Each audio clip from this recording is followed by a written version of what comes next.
Hi guys, welcome to Classic Rock and Country Music Facts and Trivia. As I said, I'm getting off the harder rock for a while.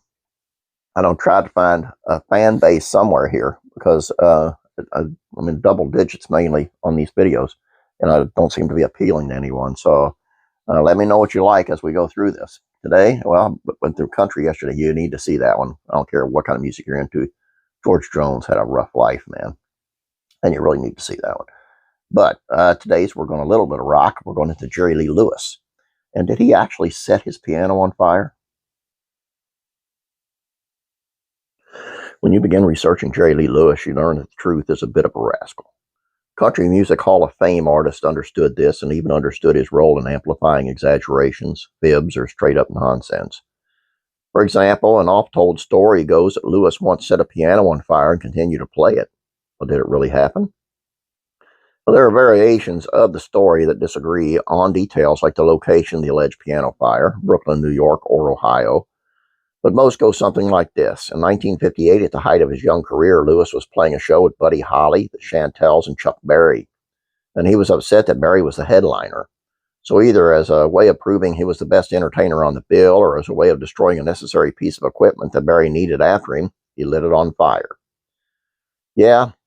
The piano burned like a house on fire. The fire department was there with them as then the rubber suits on, and boy, they got on my case, Jerry Lee Lewis told GQ. I was supposed to be the star of the show, he told Rolling Stone 20 years later. Took a Coke bottle full of gasoline on stage with me. Both of these quotes sync with a 1989 movie titled Great Balls of Fire starring Dennis Quaid. The scene is very entertaining.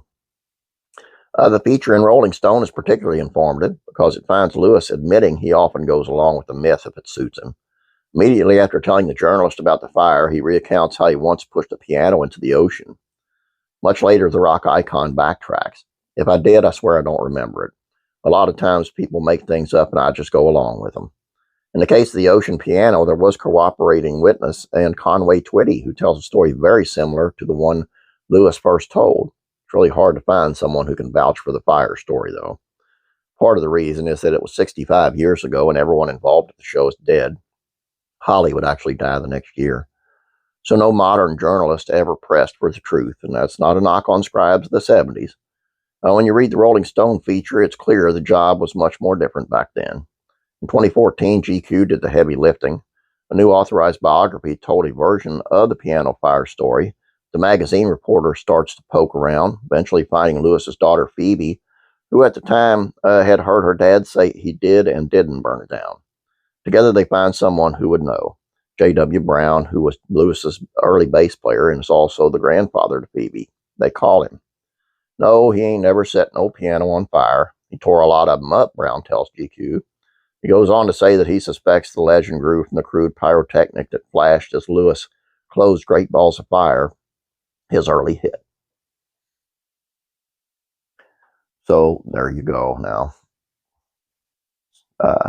I'm guessing it didn't happen, but I think it's much cooler if it did. Follow that, killer. Anyway, I hope you enjoyed this. Like I say, let me know what you want to see in the comments below. I'm trying to build up some viewership here. If not, then I'm going to have to change this over to something else. And I will. I've done it before. So please don't forget to subscribe if you have not yet. Please like this video. Please comment. Yes. You guys have a great day. God bless you, and I'm praying for you.